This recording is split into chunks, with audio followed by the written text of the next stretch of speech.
मनमोहन सिंह ने प्राइवेटीकरण की शुरुआत किया, मार्केट खोली, आज उन्हीं की वजह से हो रहा है कि गधा एक दिन के किराए पे 2000 में जा रहा है और शिक्षक 300-600 रुपये में नौकरी कर रहा है। सरकारी नौकरी में एक बार जिसने प्राप्त कर ली ये समझता है कि मैं तो दामाद हो गया, अब मैं किसी जनता का कोई काम नहीं करूंगा, इन जनता की कोई औकात नहीं जो मुझे हटा दे। तो जनता जिसको वोट करेगी ना उसका मन है, तुम्हारे कहने से क्या होता है, तुमने तो जितना हजारों करोड़ों घपला करना था वो तो कर लिया। जा रहा है ना कि अब सारी चीजें प्राइवेट की जा रही है तो सरकारी नौकरियां तो खत्म हो रही है लगातार। मनमोहन सिंह ने करी इसकी शुरुआत 1991 में मनमोहन सिंह ने प्राइवेटीकरण की शुरुआत किया, मार्केट खोली, आज उन्हीं की वजह से हो रहा है कि गधा एक दिन के किराए पे 2000 में जा रहा है और शिक्षक 300-600 रुपये में नौकरी कर रहा है कॉन्ट्रैक्ट पे, और गधा 2000 रुपये का जा रहा है डेली किराए पे।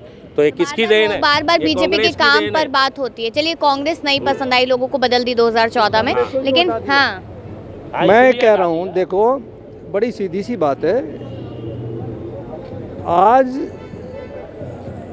हमारे ऑनरेबल प्राइम मिनिस्टर ने 9 साल के अपनी एग्जिस्टिंग गवर्नेंस में वर्ल्ड बैंक से 150 लाख करोड़ रुपया कर्ज ले लिया।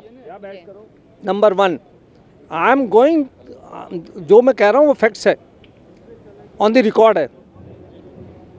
कांग्रेस गवर्नमेंट ने अपने 60 साल के 68 साल के शासन में 68 साल के शासन में केवल 50 लाख करोड़ रुपया कर्ज लिया है। 55 लाख करोड़ 55 लाख करोड़ लिया है। अब वो बढ़कर 205 लाख हो गया। 55 लाख में कह रहा हूँ, अब बढ़कर 205 लाख करोड़ हो गया। हाँ, अब नहीं, 2,05,000 करोड़ रुपए हो गए। अब बढ़ के 9 साल में हमारे प्रधानमंत्री के शासनकाल में 150 लाख करोड़ रुपया कर्ज बढ़ गया। कहाँ गया? एक। नंबर 2, आज के शासन में हम देख रहे हैं कि प्राइवेटकरण, मान लीजिए मैंने किया, मेरे को हटा दिया पब्लिक ने, जब दूसरी गवर्नमेंट आई अगर वो भी प्राइवेटकरण करेगी उसमें क्या फ़र्क रह गया? तो हमारे प्रधानमंत्री महोदय ने प्राइवेटकरण चालू कर दिया। प्राइवेटकरण कर दीजिए, हमें कोई दिक्कत नहीं है इस बात से, मगर वर्क एंड वेजेस तो बराबर कीजिए। आप एक एग्रीमेंट कीजिए जिससे प्राइवेट से, गवर्नमेंट ऑर्गेनाइजेशन को प्राइवेट को दे रहे हैं आप, I do agree, you can do it, you are empowered to do it, आपने दे दिया उसको।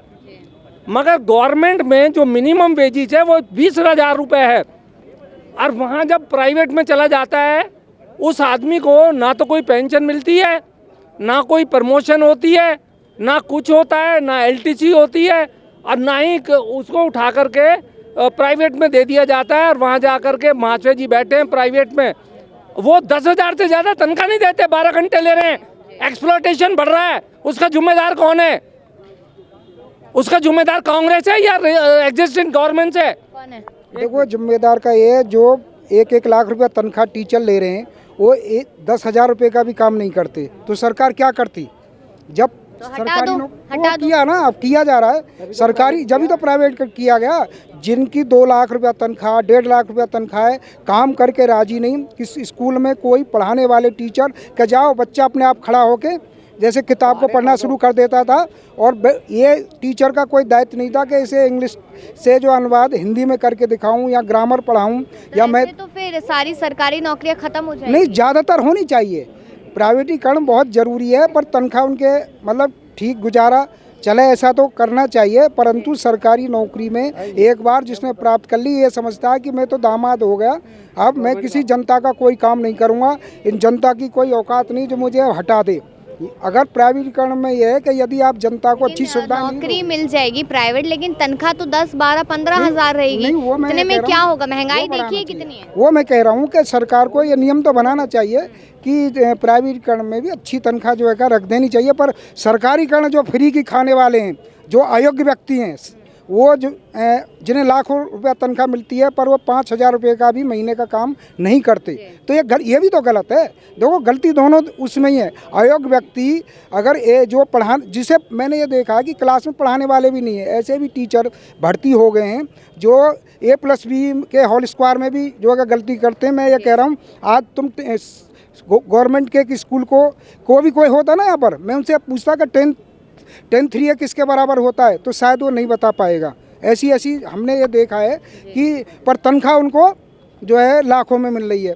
तो सबसे बड़ी दिक्कत ये है सरकारीकरण में, सरकार को बदलाव करना चाहिए ना। नहीं सुनो कि जो अयोग्य व्यक्ति है ना, जो अयोग्य व्यक्ति हैं, जो बिना कंपटीशन के ही कम मार्क्स से टीचर बन गए, वो बहुत ही दुखदाई है और वो होना नहीं है। शिक्षा में जब अयोग्य टीचर भर्ती हो जाएंगे तो ये शिक्षा कैसे बनेगी? आप बताओ, देश का भविष्य कैसे होगा जब एक 90% वाला टीचर नौकरी पर नहीं लिया जाएगा? MBA BBA करके भी युवा बेरोजगार बैठा हुआ है, उनको नौकरी कहाँ से मिलेगी? अरे मैडम ये बताओ, ये देश का दुर्भाग्य नहीं है? सरकार जनसंख्या बिल पास क्यों नहीं करती? अरे हाँ, तो उसके पीछे भी वोट बैंक है, उसके पीछे भी तो वोट बैंक है। अगर मान लीजिए अगर आज की एग्जिस्टिंग सरकार अगर ऐसा कर देती है तो विपक्ष उसके भी खिलाफ हो जाएगा कि आपने ऐसा कर दिया, जो माइनॉरिटी है उसके खिलाफ ऐसा कर दिया, वैसा कर दिया।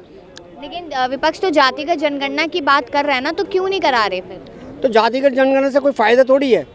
क्यों फायदा नहीं है? कि एक सेकंड, क्यों फायदा नहीं है? मतलब क्या रीजन लगता है? जब जनसंख्या मतलब कि जब जनगणना होती है तब पता चलता है कि हिंदू कितने, मुसलमान कितने, सिख कितने, ईसाई कितने। जाति जनगणना होगी, पता चलेगा ब्राह्मण कितने, यहाँ पर तिवारी कितने, सारी। सुनो एक मिनट मैं बताऊंगा मैडम, एक बात बताओ, इसमें क्या रहेगा? एक 550 नंबर प्राप्त करने वाला है डॉक्टर, उसका नंबर नहीं आ रहा, और 150 नंबर लाने वाला वो डॉक्टर बनना है, तो दुर्भाग्य नहीं है? इससे और गंदा क्या होगा? आप इसमें तनख्वाह की बात कर रहे हो, इसमें भी तो करो। एक अच्छा डॉक्टर जो 550 अंक वाला जो भी नहीं बनना है वो ठीक रहेगा, या 150 अंक लेने वाला? गलती किसकी है? तो गलती उन्हीं वोट बैंक की जो राजनीति करने वाले कुछ लोग हैं, उसे वो देखते हैं। ये बताओ 90% अंक वाला जो वो टीचर है, वो उसका नंबर नहीं आ रहा, जो पूरे मापदंड। पता है आज की लेटेस्ट बड़ी जानकारी है, यूपी में युवा जो लगातार नौकरी कर रहे थे, नौकरी के लिए तलाश कर रहे थे, उनको नौकरी नहीं मिल रही थी यूपी में। बिहार में आज 2 लाख युवाओं को नौकरी मिली है। इस पे मैं बोलता हूँ, हम बताते हैं इसमें पता है सबसे बड़ा मुद्दा क्या है? ये कि जो अदर स्टेट सरकार रही है ना, और कांग्रेस को तो छुपी बैठ जाना चाहिए मेरे हिसाब से अब, क्योंकि कांग्रेस को जनता ने मौका दे के देख लिया, तो उनको तो बोलने का भी हक नहीं है मेरे हिसाब से। अब सरकार है भारतीय जनता पार्टी की, जितने भी राज्य हैं ना, उन राज्यों में काम नहीं हुआ, ठीक है। अब वहाँ का राज्य का जो जनता है, जो पॉपुलेशन है, वो दूसरे सिटीज़ में माइग्रेट कर रही है, क्योंकि अनएम्प्लॉयमेंट है, ठीक है। आपने बात करी यूपी की, यूपी में क्या है? यूपी में पहले समाजवादी पार्टी रही है, बसपा रही है, इनके जो नेता थे ना, उन्होंने काफ़ी करप्शन करा है, ठीक है। अब वहाँ पे योगी जी को काम करने में काफ़ी समय लगेगा, एम्प्लॉयमेंट बढ़ाने में। तो मैं तो ये कहूँगा कांग्रेस के लिए एक अच्छी एडवाइस है मेरे लिए, आप तो चुप ही बैठ जाओ, आपको बोलने की जरूरत नहीं है। बोलेगा रही है, अब तो चल रही है भारत जोड़ो यात्रा मैडम, एक में। मिनट, भारत जुड़ चुका है, वो तो तोड़ने का काम कर रहे हैं। सुनो भाई साहब, बोल लूँ, भारत तो जुड़ चुका है, वो तो तोड़ने का काम कर रहे हैं। हर राज्य की अपनी अलग सरकार है, आपको पता है बात में, और केंद्र सरकार अलग है, भारतीय जनता पार्टी। तो वो क्या जोड़ेंगे इसमें? जनता तो अपने आप ही जोड़ लेगी ना, जिसको उनका 16 राज्यों में भाजपा की सरकार है। 16 राज्यों में भाजपा की सरकार, अच्छी बात है। तो जनता जिसको वोट करेगी ना, उसका मन है। तुम्हारे कहने से क्या होता है? तुमने तो जितना हजारों करोड़ों घपला करना था वो तो कर लिया, ठीक है। जो तुमने भ्रष्टाचार करना था कर लिया, अब तुम सारे बैठ जाओ आराम से। अब जनता अपना फैसला कर लेगी किसको चुनना है, किसको नहीं चुनना है।